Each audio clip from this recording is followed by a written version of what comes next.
Hey guys, it's Sarah. Thank you so much for watching. So I'm very excited for today's video. This is a video that I've been anticipating for a couple of weeks now.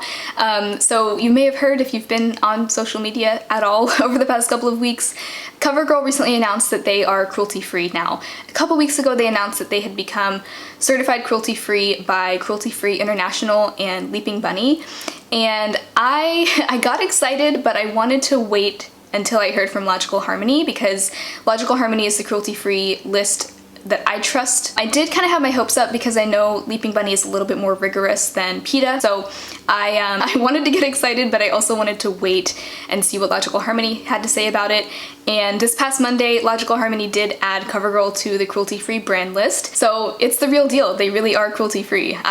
For some reason, I was in denial and I was really skeptical about it because I mean, it's Covergirl. They've been not cruelty-free for a very long time, and I think I didn't see this coming. I don't think any of us did. And I think that this is just huge, exciting news for the cruelty-free community, and I'm hoping that since Covergirl is such a gigantic, influential brand, I'm hoping that that inspires other brands to follow in their footsteps. I do want to add, Covergirl, they are cruelty-free, but they are owned by Coty, a parent company that does test on animals, so you'll have to decide how you feel about that. Personally, I don't mind that because I want to show Covergirl that cruelty-free is profitable, and I just really want to support them for making this huge historic change. That's where I stand on that. There's really no right or wrong answer, but personally, I feel like it's important that we show Covergirl that they made the right decision, and that they will gain a ton of new customers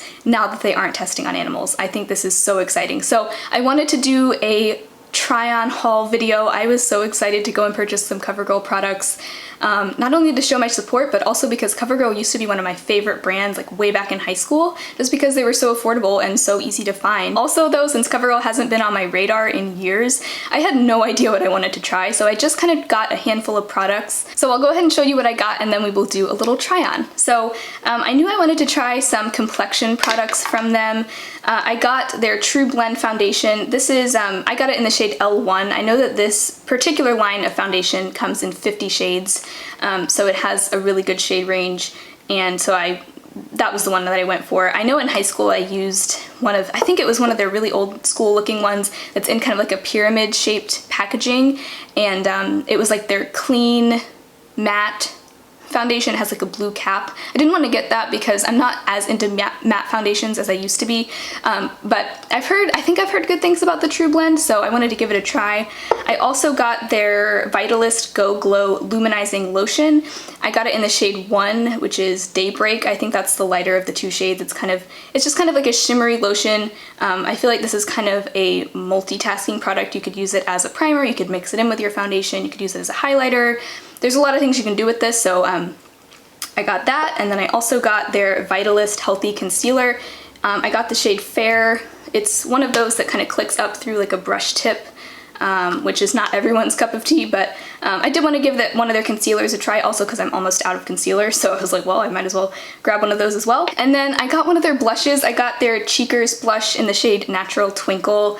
I used to use this blush, not this exact shade, but I used to use one of their Cheekers blushes also in high school, so I felt like that was kind of like a nostalgic little product to pick up. I got one of their eyeshadow palettes. This is the True Naked Roses palettes. One of you guys on Instagram actually recommended this specific palette to me, and I was like, well, those shades are right up my alley. It's a lot of like mauves and like rosy shades, and those are the kinds of shades that I love, so I think this will be like a really easy palette. When I look at this palette, I kind of just know where I'm going with it and what I want to do with it, so in that sense it's like an easy palette, but it's also a little bit unique in that it's all kind of purpley mauvey shades. So yeah, that's a fun little find, and I'm enjoying it so far.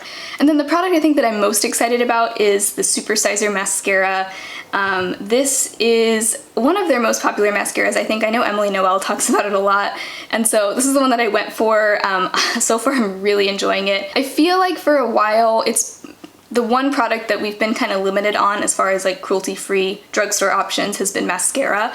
And I think that now, CoverGirl, I think they're most known for mascaras, or they have a lot of really popular like holy grail mascaras. So I feel like this is giving us a lot more options and I'm so excited. And so far I'm really liking this mascara. It's a really like thick tube. And then lastly, I got a lipstick from them. This is one of their cream lipsticks in the shade Honeyed Bloom. It's kind of just like a nude pink color. It's pretty and it's kind of just like a basic cream lipstick, really comfy on the lips. So those are all the CoverGirl products that I chose to get this time around. If you want to see them in action, then let's go ahead and get on into the try on. Alrighty, so like I said, I did pick up the new Vitalist Go Glow Luminizing Lotion. I've noticed this does need to be shaken because it has a tendency to separate a little bit. So I'm just gonna kind of use this as a primer, like a luminizing primer. So I was watching Emily Noel's video about some CoverGirl products that she did a while ago because I was trying to figure out what products I was gonna get. And she said that this product smells like corn chips, and she is not wrong. Like, it has a little bit of a sweet smell, but it really does smell like Fritos. So I don't know what that's all about, but I mean, the effect that it gives is really pretty. It does have a very small amount of shimmery particles in there, but I don't mind that. I don't feel like that really shows up on the skin at all. I also got the Trublend foundation. I got the shade L1, which is Ivory. I know this comes in, I think, 50 shades. Of course, they didn't have that many shades available at Walgreens. This was the lightest shade that they had. I think it might actually be a little bit too light for me, actually, but I think it'll work. I've used this a couple of times already, and so far I like it. But of course, I need to keep testing it out to really decide how I feel about it. So I think I'll do one side with the sponge and one side with the brush, just so we can kind of compare for fun.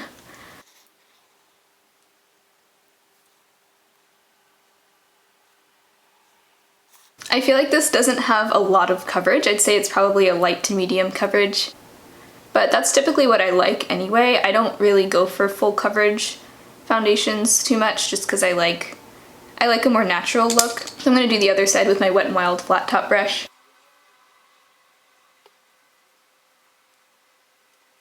I do feel like I'm getting a little bit more coverage on the brush side, but not a ton.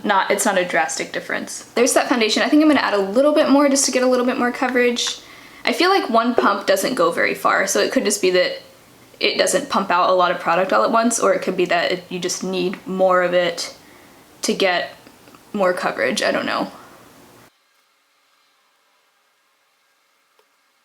But overall, I feel like this has a really nice skin-like finish. It doesn't look like heavy makeup, and that's always something that I look for in a foundation. I really like for it to just look like my skin and not like super thick cakey foundation. So far, I mean, I am really happy with this. I have worn it a couple times before this video, and I feel like, I don't know, I feel like it's kind of similar to the Urban Decay Naked Skin in terms of finish and just feel on the skin. I don't know about wear time yet. I haven't really done like a full wear test of it, and I don't think I'll be doing that in this video, just I don't have time for that today, and it's already kind of late in the day, but maybe I will eventually. You guys can let me know if you'd like to see like a full wear test. I really just like the way that it sits on the skin. I feel like it looks really natural. I wouldn't say it's really super matte or super dewy either.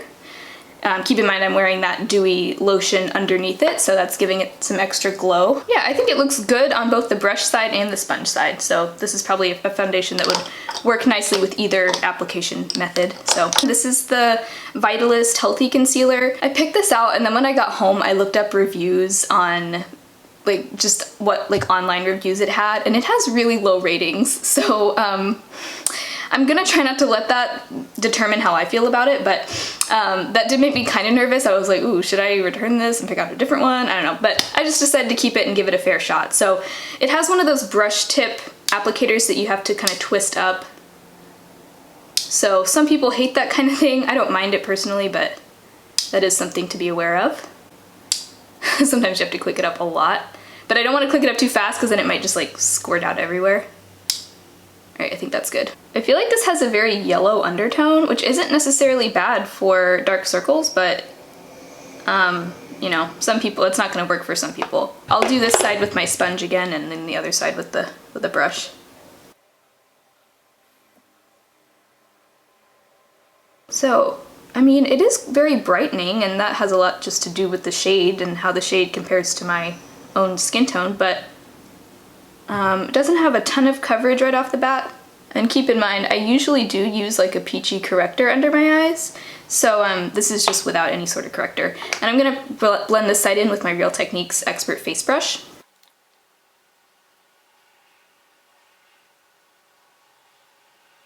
Okay. So yeah, I'm not seeing a huge difference between as far as coverage on either side. I feel like it's about the same with the brush and the sponge. You know, I feel like this is probably one of those concealers that I would wear on a light makeup day where I'm not wanting a ton of coverage and I just want a little bit of brightness under my eyes. It is very lightweight and therefore it is pretty light coverage as well. Kind of reminds me of the Wet n Wild Illuminati concealer. So, and that is a concealer that I really liked in the past. So yeah, I mean, I don't hate that. I think it's fine. Obviously these are kind of, they're not first impressions, but they're early impressions of these products. I haven't given them enough time to really give you a true review of them, but yeah, we're just kind of testing them out and revisiting Covergirl because I haven't used Covergirl in so long. So I'm gonna set that with my e.l.f. Under Eye Setting Powder, which is my usual setting powder for under the eyes. Then to set the face, I'm gonna use the Milani Conceal and Perfect Shine Proof Face Powder. I'm gonna do this very lightly because I still wanna see some of that glow showing through, and this is a very mattifying powder, so I'm just gonna do it lightly on the T-zone area. I don't have any bronzer or contour from Covergirl, so I'm just gonna use the Lily Lolo Sculpt and Glow Contour Duo for my contour, and then I'm gonna bronze with the Milani Baked Bronzer in Dolce.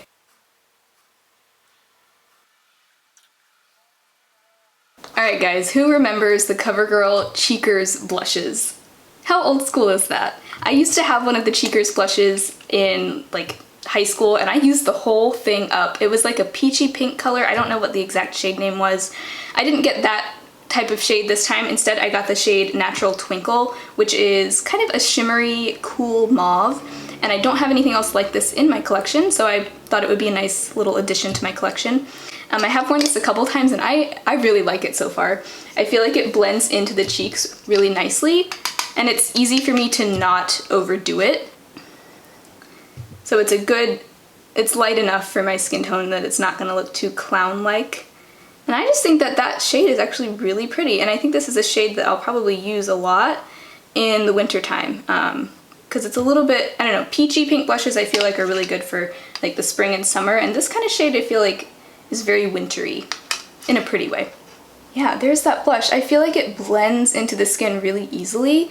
Sometimes blushes will kind of go on looking patchy and it's hard to move them around and blend them like once you get it in one spot, but I feel like these they just blend really nicely and it looks really natural. So there's that blush. I like that. Yay, good find. I'm gonna actually highlight the cheekbones again with the Vitalist Go Glow Lotion because this is one of those products I feel like you could use for a lot of different purposes, and I've actually been playing around with it as like a cream or liquid highlighter, and it looks really pretty. I know I haven't really been super into liquid highlighters, but I feel like it gives a really pretty effect, and so I wanted to show you how that looks. Even though I've already powdered and I've used powder blush and all that, I feel like it still works, you know? So I'm just gonna kind of dot it on with my finger and then blend it with my sponge. That's what I've been doing, and I feel like it you know, it doesn't really disrupt the foundation that's underneath or the blush. It just kind of blends on really nicely. Look at that, isn't that gorgeous? Okay, I might be getting into cream products and liquid products, we'll see. You guys know I've been kind of team powder, but this type of product is you know, it's a nice multitasking product. You can use it as a primer, you can mix it in with your foundation, you can use it as a highlighter, you could mix it in with your body lotion. I've done that with this kind of product before to give your body like a nice shimmery glow. So yeah, this is a really nice multitasking product. And you get 1 fluid ounce, which is a pretty good amount. That's the amount you'd normally get in a foundation. So I feel like, you know, you get a lot of bang for your buck with that. So that's the face makeup. I'm gonna go ahead and prime my eyelids with the Ulta Matte Eye Primer, and I'm also gonna do my brows off camera. Alright, so onto the eyeshadow. Like I said, I picked up the True Naked Roses palette, thanks to one of you guys' suggestions. So I love this kind of color story. I feel like, I mean, I always go for like mauves and rosy tones, so this is right up my alley. I'm gonna start out with this shade right here. I don't think these have shade names, but this is one of two matte shades in this palette. They're actually more like satin, but I think that when they go on the eyes, they'll look matte. But I'm gonna go and kind of lay this shade down in the crease. It's kind of just a medium or mid-toned mauve-y purple. I'm probably gonna mostly do a pretty easy eye look today because I want to kind of stick to what I normally do to kind of give it a fair shot. So I'm gonna go into this second shade from the left. It's kind of just a light shimmery pearly color, a little bit of pink in there.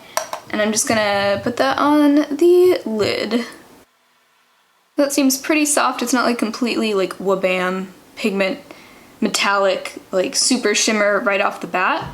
But that's pretty. It's nice. It's a nice soft shimmery shade. That's a shade that I'll probably wear a lot from this palette because it's just one of those, I mean, it's just like a standard lid shade for me. I'm gonna kind of deepen up the outer corner with this second to last shade right here. It's like a deep grayish purple. I'm gonna try just kind of putting that in the outer corner and blending it into the crease. This is a very typical eye look for me. I'm not doing anything too crazy because I'm just testing it out for the first time, or actually the second time.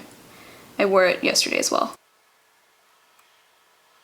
These shadows, I mean, what I'm noticing of the ones that I'm using right now, they seem just really easy to work with. Like, they're not too intimidating to me.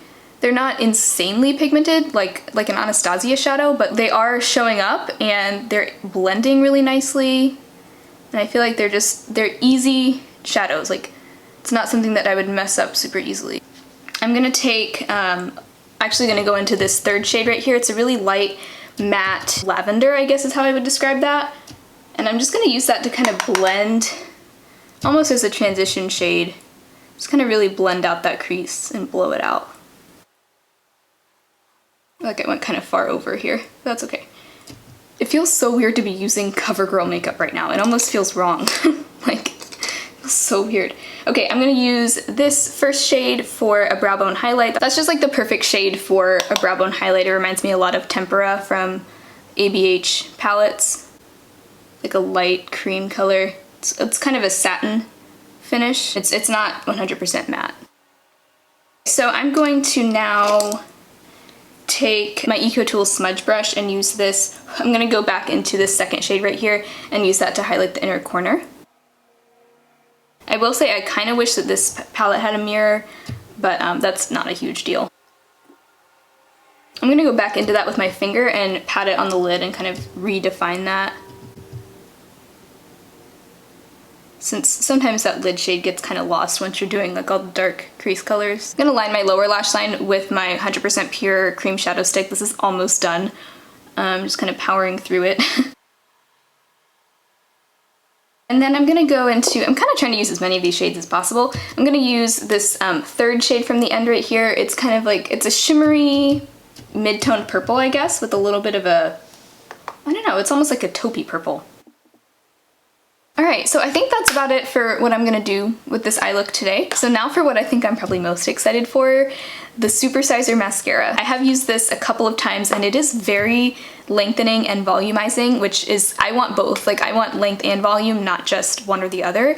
And I like it so far. I do notice that it has a slight tendency to clump. Well, you'll see for yourself. This is just one coat. It's giving me a lot of length, a lot of volume. That's a lot, right?